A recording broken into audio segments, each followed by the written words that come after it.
আসসালামু আলাইকুম। আমি আপনাদের সাথে কিছুক্ষণ লাইভ কথা বলতে এসেছি। আপনারা আমার জন্য অবশ্যই অনেক করেছেন। আপনারা আমাকে যখন ধরে নিয়ে যায় তখন আপনাদের অবদান অনেক ছিল, এটার জন্য আমি কৃতজ্ঞ অবশ্যই। আমি যে কারণে আজকে লাইভ করতে আসলাম যে যেখানে আপনারা সবাই যেহেতু স্টুডেন্টরা আন্দোলন করেছে আমার পক্ষে, যেটা আমাকে সাহায্য করেছে, আল্লাহ সুবহানাহু ওয়া তাআলা তো সবচেয়ে সাহায্য করেছে, তো অবশ্যই আলেম ওলামারা আমার ব্যাপারে ফেসবুকে অনেক কথা বলেছেন, তার জন্য আমি কৃতজ্ঞ। তো আমি আসলে সবার কাছে কৃতজ্ঞ। অনেক আইনজীবী আমার জন্য দাঁড়িয়েছে, তাদের কাছে আমি কৃতজ্ঞ। এমনকি কিছু পুলিশ আমার নিয়ে তারাও প্রতিবাদ করেছেন যে আমাকে কেন ধরা হলো। তো সব কিছু নিয়ে আমি সবার কাছে কৃতজ্ঞ। তাই এর বিনিময়ে আমি হয়তোবা কিছু দিতে পারবো না, হয়তোবা একটা গল্প দিতে পারবো। আমি আপনাদের কাছে একটা গল্প প্রেজেন্ট করতে এসেছি। এই গল্পটা আপনাকে শেয়ার করি, ইনফর্মালি কথা বলি, গল্পটা আপনাকে দেখাই, আপনাদের গল্পটা হয়তোবা ভালো লাগতে পারে, তাই এই গল্পটা আমি আপনাদেরকে বলতে চাই। প্রথম আপনারা অনেকেই প্রশ্ন করছেন, আমি একটা স্ট্যাটাস দিয়েছিলাম যে এই উম্মা কি এক না এই উম্মা বিভক্ত। আমি স্ট্যাটাসে বলেছি যে আমাকে ধরলে আপনারা কি করবেন। এটা কেন বলেছি, আমি কেন আগের থেকে এই কথাটা বলবো, বা এর উত্তর হচ্ছে আমি আসলে আগে থেকে জানতাম আমার নাম হানাদার লিগার বাহিনী, আমার নাম এসেছে। প্রথমে গল্পের শুরুটা হচ্ছে, আমি একটা টাইমে দেখা যাচ্ছে আন্দোলনটা দমে যাচ্ছিল, তো তখন সাদিক ভাই উনি আমাকে আসলে বলেন যে আমরা কি করতে পারি এখন, মানে আপনাকে ধরলে হয়তো বা আন্দোলনটা আরও চাঙ্গা হবে। তাই আমি বললাম না, আমাকে ধরার সম্ভাবনা কম, আমাকে ধরাটা বোকামি হবে, কারণ আমাকে ধরলে জনগণ আন্দোলন করবেই। তো এইটা আমি মনে করি না আওয়ামী লীগ এরকম বোকামি করবে, তো এইটাই বলেছি। বাট আমাকে যদি ধরে তাহলে আমি ব্যবস্থা করব। তো তাই আমি এই কথা সূত্র ধরে আমি দিন যাচ্ছিলাম যে আমাকে ধরার প্রশ্ন আসে না। বাট আমি তারপরও প্রস্তুতি নেওয়া শুরু করি, আমি বিভিন্ন একটা নামের লিস্ট করি যে আমাকে ধরা মাত্র কে কি করতে হবে। এবং এটা আমার ছোট বোনকে আমি শিখিয়ে দিই যে তুমি আমাকে ধরলে এই নাম্বারে, এই সব নাম্বারে ফোন দিবা, এনাকে এই কথা বলবা, ওনাকে এই কথা বলবা, অ্যাডভোকেট নাম্বার, মিডিয়ার নাম্বার, সবার নাম্বার আমি দিয়ে রেখেছিলাম। তারপরে একদিন হঠাৎ ডক্টর সরওয়ার হোসেন উনি আমাকে ফোন করে আমাকে বলেন যে আসিফ, তোমার আর আমার নাম এসেছে, তোমার আর আমাকে আটক করা হবে, আমি এইটা লাস্ট ফোন দিলাম তোমাকে, তুমি এখন তাড়াতাড়ি পালাও। তো উনি আমাকে অবশ্যই 100% ভালোবাসেন, নাহলে তিনি রিস্ক নিয়ে আমাকে ফোন দিয়ে জানাতেন না, কারণ আমাদের সবার ফোন ট্র্যাকিং হচ্ছে। এটা জেনেও ডক্টর সরওয়ার হোসেন আমাকে ফোন দিলেন এবং ফোন দিয়ে উনি আমাকে পালাতে বললেন, কিন্তু আমি রাজি হলাম না। কারণ আমাকে যদি ধরে, এই বোকামিটা যদি তারা করে, তাহলে তারা নিজেরাই বিপদে পড়বে। আর আমি কেন পালাবো? আমি যদি পালাই তাহলে তো মানে এটা তো আমি কোনো অপরাধ করি নাই। আমি যদি অপরাধ না করি তাহলে আমি পালাবো কেন? তাই আমি পালাই নাই। আমি একদম স্ট্রং ছিলাম। আমি পালাই নাই। আমি মোটামুটি প্রিপারেশন নিচ্ছি যে আমাকে ধরে মেরে ফেলা হবে অথবা আমাকে টর্চার করা হবে, দুটার একটা কি হবে, বাট আই ডোন্ট কেয়ার। যদি এটা উম্মার কাজে দেয় তাহলে আলহামদুলিল্লাহ। তারপরে যে আমার বোনের যেগুলো প্রস্তুতি আছে, আমি নিজে একটা ভিডিও বানাই। আপনি যদি এই সেখানে আমি বলি যে আমার যদি ভিডিওটা দেখেন তাহলে তার মানে আমি মৃত, আই এম ডেড, অথবা আমি গুম, এরকম একটা ভিডিও করে রাখি। তো করে আমার বোনকে সব শিখিয়ে দিই যে আমাকে ধরলে এটা করবা, ওইটা করবা, এটা করবা, এর কাছে যাবা, একে ফোন দিবা, সব একটা লিস্ট আমি করি। তো করার পর আমি আসলে মানসিকভাবে প্রস্তুত হয়ে যাই যে I can be dead, I can be killed, আমি শেষ হয়ে যাব। বা শেষ না হলে আরও খারাপ, যদি মেরে ফেলে তাহলে তো ভালোই। আপনারা তো জানেন তারা কি পরিমাণ অমানবিক টর্চার করতে পারে। তা আমি আসলে মরাটাই বেস্ট সিচুয়েশন ধরে নিয়ে আমি প্রস্তুতি নিয়েছি।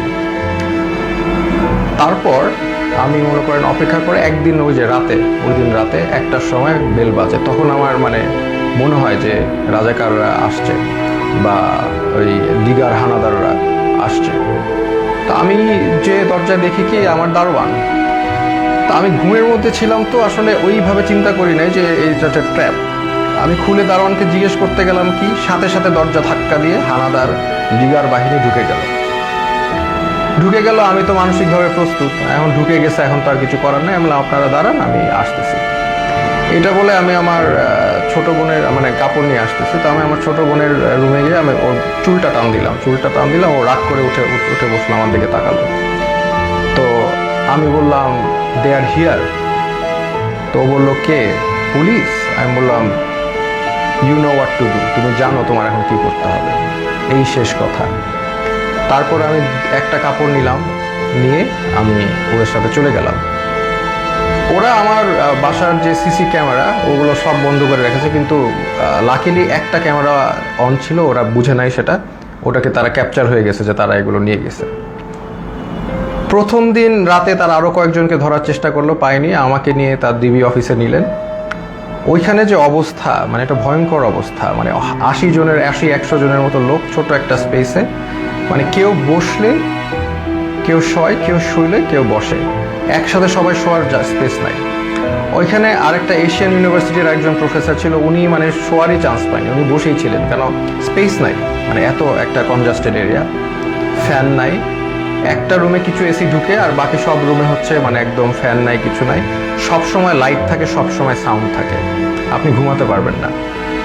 তো ওইখানে ঢুকে প্রথম দিন তো আমার খুব মানে অবস্থা ভালো না। আমার তেমনি আপনারা জানেন স্পাইনে প্রবলেম হওয়ার কারণে আমার এমনি সবসময় পেইনে থাকে, আমি নিউরোলজিক্যাল পেইনে থাকি, ফিজিওথেরাপি করলে কমে, আবার নাহলে বেড়ে যায়। সেই সিচুয়েশনে আমাকে এরকম একটা জায়গায় নিয়ে গেল যেখানে আমার কোনো বসার জায়গা নেই, সব পুরাটাই ফ্লোর, হার্ড ফ্লোর, তাও আবার মুভ করার তো কোনো স্কোপই নাই, শত শত মানুষ।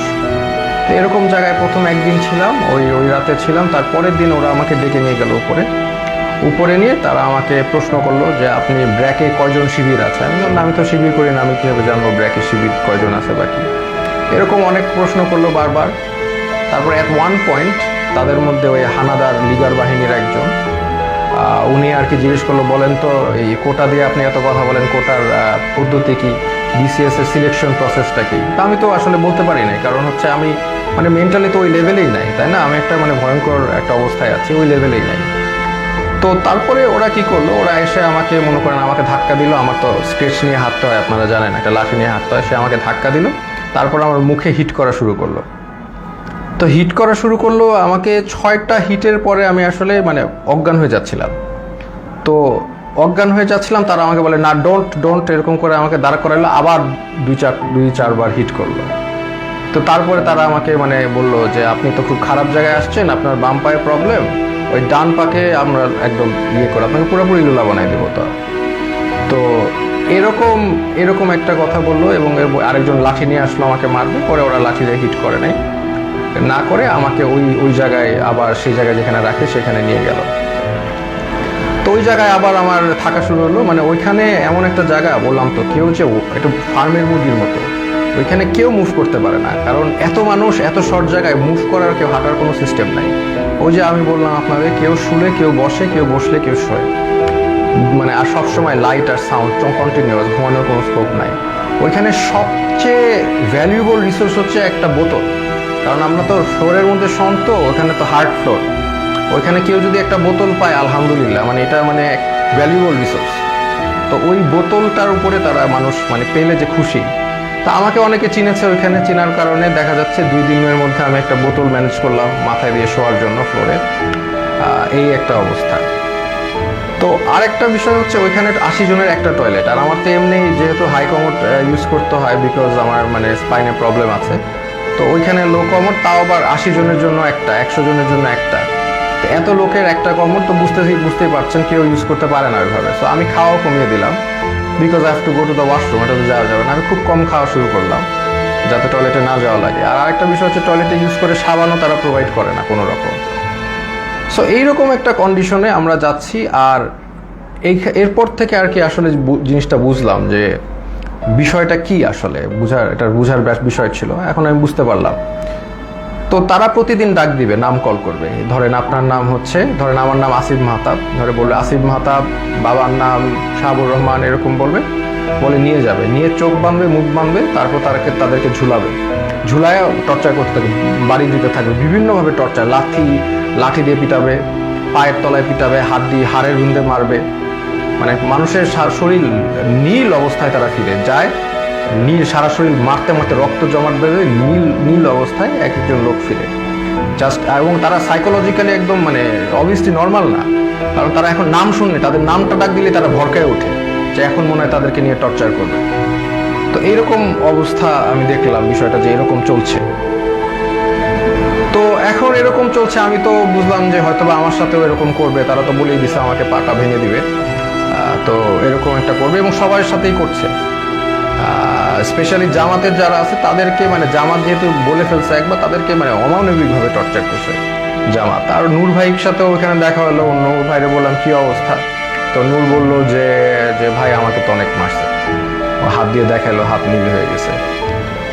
তো এই এই এই হচ্ছে সিচুয়েশনটা। আর ওখানে তো মানে আর সবসময় তো লাইট, বাইরে যে একটা আলো, বাইরে যে বৃষ্টি পড়তেছে নাকি এটা আমরা গেস করা শুরু করলাম যে বাইরে আদৌ বৃষ্টি পড়ছে কিনা, কারণ মোটা ওয়াল, কোনো উইন্ডো নাই, কোনো বাইরের কোনো আলো বাতাস তো আমি জানি নাকি, ভিতরের মধ্যে থাকি আমরা বদ্ধ ঘরে, শুধু আলো আর এই যে কনস্ট্যান্ট সাউন্ড, মানে এই একটা অবস্থা। তো এরকম যাচ্ছে, এরকম একটা অবস্থা যাচ্ছে। তো এখন দেখলাম অনেকে ভেঙে পড়তেছে। তো আমি আর কি আমি আমার মতো করে ইন্সপিরেশন দেওয়ার চেষ্টা করলাম যে আপনারা এইভাবে টর্চার হচ্ছেন, আপনি কি মনে করেন না আল্লাহ আপনাকে এটার জন্য রিওয়ার্ড দিবেন? আজকে আপনারা তো জানেন নবী করিম সাল্লাল্লাহু আলাইহি সাল্লাম বলেছেন যে আপনি যদি এইভাবে নির্যাতিত হন, আপনার গুনাহ মাফ হচ্ছে, আপনাদের গুনাহ মাফ হচ্ছে। আপনার যদি গুনাহ এইখানে থাকার কারণে গুনাহ মাফ হয়ে জান্নাতুল ফেরদৌসে যেতে পারেন, এটা আপনার জন্য ভালো, নাকি এইখানে ভালো থাকলেন তারপর জাহান্নামে গেলেন, এটা ভালো? তো এইভাবে আমি সবাইকে একটু ইন্সপায়ার করার চেষ্টা করলাম, মোটিভেশন দেওয়ার চেষ্টা করলাম। আর আমার নিজের তো হেলথ কন্ডিশন ডিটোরিয়েট করতেছে প্রোগ্রেসিভলি, আর ওয়াশরুমের ইস্যুটা তো ছিলই। তো এইরকম একটা অবস্থায় সবাইকে মানে মোটিভেট করছি আমি। আর আমার নিজেরও তো ওই যে ফার্স্টের দিন যেভাবে আমার মুখে ফেসে হিট করেছে, এই পরে তো আমার একটা দিন জ্বরই ছিল, আমি শুয়েছিলাম। তো এই হচ্ছে আমাদের মানে সিচুয়েশন। আমি ওখানে একদিন শুয়েছিলাম, তারপরে আমি সবাইকে মোটিভেশন দেওয়ার চেষ্টা করি। একটা ছেলে আসলো, সেই ছেলেটা কাঁদতে কাঁদতে, স্যার আমি তো কিচ্ছু করি না, আমি জাস্ট ইলেকট্রিক্যাল কাজ করি, আমাকে ধরে নিয়ে আসছে স্যার, আর ধরে নিয়ে আমাকে টর্চার করতেছে, কাঁদতে কাঁদতেছে। আমি বললাম কাঁদতেছো কেন, মানে তুমি পুরুষ মানুষ না, are you not a man, তুমি কাঁদবা কেন, টর্চার করলে করবে। বলে স্যার আমাকে স্বীকার করতে বলে, আমি খুন করেছি, এই করেছি, আমি তো করি নাই স্যার। বলে করবা না, স্বীকার করবা না, তোমার পাটা যদি কেটেও ফেলে তারপরেও তুমি স্বীকার করবা না, কেন করবা, যেটা সত্যি সেটা বলবা, তুমি করবা না স্বীকার, আমাকে মেরে ফেলবে। তো ওইখানে আবার একটা জিনিস বুঝলাম যে সবাই কান্নাকাটি করে যে তাদের একটু মানে জেলে কবে যাবে, মানে তাদের জেল হচ্ছে তাদের জন্য স্বর্গ। ওইখানে যেভাবে টর্চার করে, যে নাম ডাকবে, বাবার নাম ডাকবে, দ্যাট মিনস তাদেরকে টর্চার করা হবে। তো এই জন্য তারা যদি জেলে যেতে পারে, এটার জন্য তারা দোয়া করে আল্লাহর কাছে, আল্লাহ আমাদের যাতে জেলে দেয়। তো এরকম অবস্থা।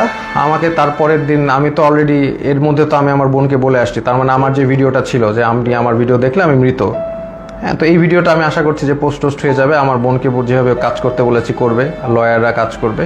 তো এটা আমি আশাবাদী ছিলাম যে ইনশাল্লাহ সবাই যার যার অবস্থা থেকে কাজ করবে, স্টুডেন্ট আন্দোলন করবে, যে এইগুলো করার পরে এবং জনগণ যখন এটার এগেনস্টে কথা বলবে, আরেকটা ইস্যু হয়ে যাচ্ছে, ফার্স্ট অফ অল আরেকটা নতুন ইস্যু হয়ে যাবে, যেটা দিয়ে আবার আন্দোলন শুরু হবে।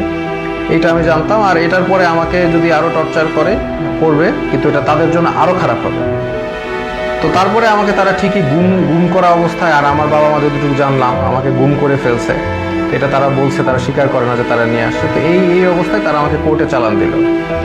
তো আমি চিন্তা করলাম যে কোর্টে যেহেতু যাচ্ছি, এখানে মিডিয়া পাইলে আমি আমার এক আঙ্গুল দেখাবো, শাহাদাত, এক উম্মা, আমরা এক উম্মা, হ্যাঁ, আমার গায়ে আমরা সবাই এক। তো এই সিম্বলটা আমি চিন্তা করেছি দেখাবো। তো আমি জানি যে এগুলো দেখালে তারা আমাকে আরো অনেক নির্যাতন করতে পারে, দেখাইলাম, কারণ এটা আমি তো জানি জনগণ বুঝবেন যে আমি এক আল্লাহ, এক রসুল,